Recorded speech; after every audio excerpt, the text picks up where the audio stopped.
কি খাচ্ছ? দেখেন কি? ডিম ভাজি। আর এখানে ডিম ভাজি আর এই যে কলিজা ভুনা। রুহান খাচ্ছে। কেমন হয়েছে? সবাই আমাদের এই ভিডিওতে কয়টা লাইক করবে বলো তো, বলে দাও তো। 4টা। 4টা। ফলো করবে কয়জন? 3জন। 3জন। রুহান বলেছে এই ভিডিওতে 4জন লাইক করবে, 3জন ফলো করবে। সে দুপুরে ভাত খাচ্ছে, ফুলবাবুকে ভাত দিচ্ছি। সে খাওয়ার আগে যে পানি খায়, এটা আসলে তো আমাদের কমন পানির বক, এটা দিয়ে আমরা পানি খাই। আম্মু যা এত কষ্ট করে রান্না করে দিছে, থ্যাংক ইউ জানো।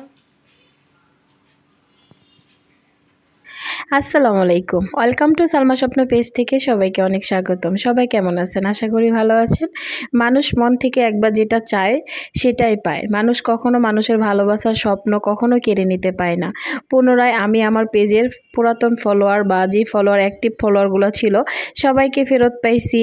তো সবাই দোয়া ও ভালোবাসায় নতুন করে আবারও জীবন শুরু করতেছি। সবাই বেশি বেশি করে ভালোবাসবেন, সাপোর্ট করবেন। দুপুরের জন্য রান্না করছি এদিক দিয়ে ডিম ভাজি, আর এখানে দেশি মুরগির কলিজা আর ঘিলা অনেক দিন হয়েছে জমাইছিলাম, সেটাই রান্না করতেছিলাম। এক আপু আমাকে প্রশ্ন করছিল যে আপু আপনি কলিজা যখন রান্না করেন তখন কালো হয় না বা খুব সুন্দর একটা কালার আসে, সেটা কিভাবে? সেই টিপসটাই আপনাদের সাথে শেয়ার করতেছি। আসলে কলিজা ঘিলাগুলো আমি আস্তে আস্তে অনেকগুলো যখন হয় তখন একসাথে ভুনা করে রান্না করি। এটা আমার হাজব্যান্ডের খুব পছন্দের খাবার, আমার বাচ্চারও পছন্দের খাবার, আমারও পছন্দের খাবার। সেগুলো কি করতে হয়, গরম পানি দিয়ে ফুটানো গরম পানির মধ্যে ধুয়ে, আমি একবারে ঠান্ডা পানির সাথে পরিমাণ করে কলিজা ঘিলা সব কিছু দিয়ে ফুটাই নেই। অনেক ময়লা কাটে, ঠিক আছে? কলিজা থেকে ঘিলা থেকে প্রচুর ময়লা বের হয়। সেই ময়লাগুলো পরিষ্কার হয়ে গেলে মশলাগুলো ভুনা করে এইভাবে রান্না করলে দেখেন কি সুন্দর কালার, একদম কালো হয়নি কিন্তু, একদম তরকারির কালার চলে আসছে।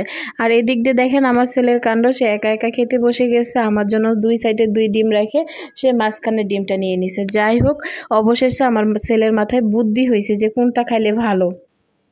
আর এই যে আমার খাবারের জন্য আমি খাবার নিয়ে নিয়েছিলাম। আজকে প্রচুর ক্ষুধা লাগছে, সকালবেলা নাস্তা করা হয়েছে, দুপুরে পেট ভরে ভাত খাচ্ছি। আর এই যে প্রতিদিনের মতো একটা চাকরি, আমার ছেলের ভাত মাখাই দিতে হবে। আমি খাওয়াই দেই কোনো সময়, কিন্তু আবার কোনো সময় বড় বাটিতে সুন্দর করে সব কিছু দিয়ে ভাত মাখাই দেয়, আর ও খুব সুন্দর করে খায়। সবাই ভালো থাকবেন, ধন্যবাদ ভিডিওটি দেখা।